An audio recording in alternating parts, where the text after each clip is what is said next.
What do you remember about your first communion?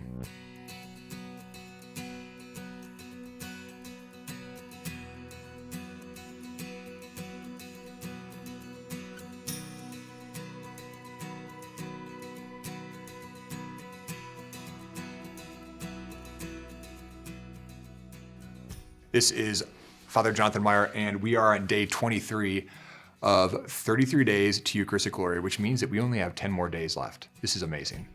Thank you for persevering. Unbelievable. Okay, so what was the day of your first communion like? Because today's chapter is called the Last Supper. So I think it's often interesting to think about the first Mass was actually the Last Supper. So the first and the last, right? The first time that Jesus ever celebrated Mass was the Last Supper.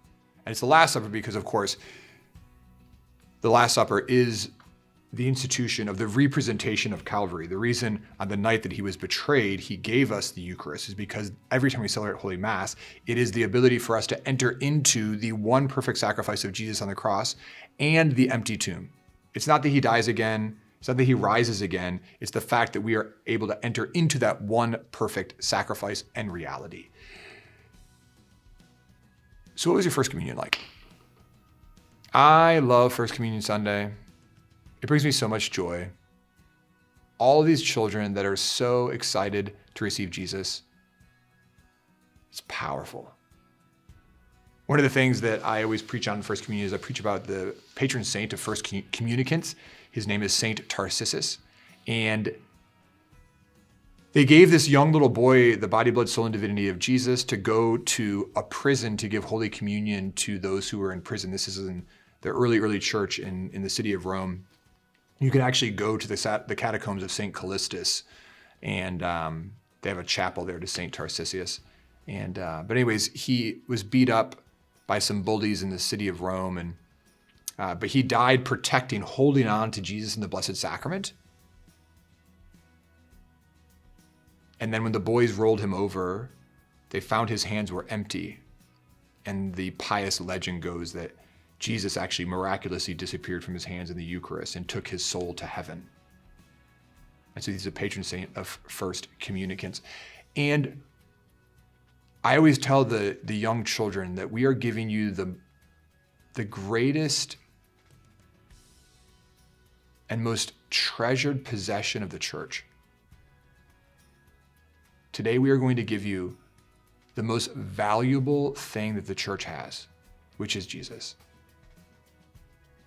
And I try to make it very clear to them that like this tabernacle, this altar, this entire church building, everything that we have in the Catholic Church is nothing, absolutely nothing in comparison to Jesus in the Blessed Sacrament.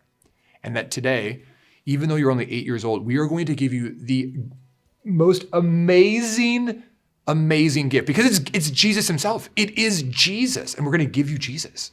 And you they're so excited.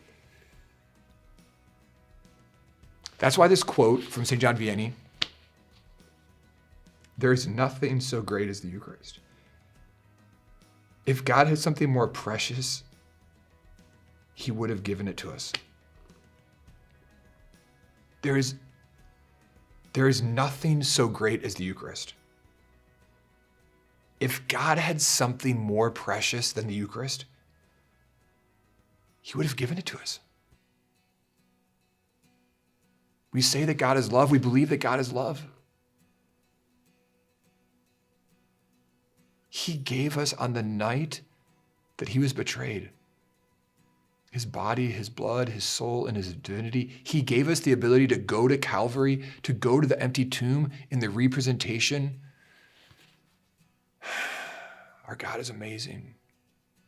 And that's why it's so beautiful that we're consecrating ourselves to him, that we're giving ourselves to him completely because he's given himself to us. Once again, listen to this quote. There is nothing so great as the Eucharist. If God had something more precious, he would have given it to us. He gave us, there is no greater gift than the Eucharist, and he gives it to us. So what do we then, what's our response? What is our response to someone who gives us a gift? We do what? We give back. He's given us everything. So what is my response to that? Jesus, I give myself back to you. It's the only proper response. Jesus, you've given yourself to us. I'm now going to give myself back to you. It's beautiful. So beautiful. Spend some time today reflecting upon what was my first communion like? What do I remember? What do I recall? What did I wear? Who was there? Who gave me gifts? One of my favorite gifts of my first Holy Communion, by the way, is my grandpop, which is my mom's dad. He made me my first nativity scene. I love nativity scenes. I collect them. I have 140. It's no big deal. But what do you remember from your first Holy Communion? Because you had your first Holy Communion because of the Last Supper, which was also the first Mass. And realize that Jesus gave you the most precious gift that he has. And because he loves you, he gives it to you at every Mass. So let's get to Mass. Let's get to adoration. Let's get to prayer. Let's get to silence where we can make spiritual communions to be united with the one who loves us so much. It's amazing. Amen. I don't know if you've noticed, but the world is a mess. America is divided. The church is in crisis.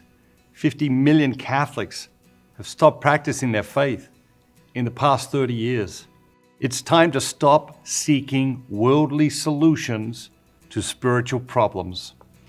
There is something we can do right now. There is something you can do right now that can make a huge difference. Sign the petition to consecrate America to Jesus and the Eucharist. Click the button below and sign this historic document today. And remember, be bold, be Catholic.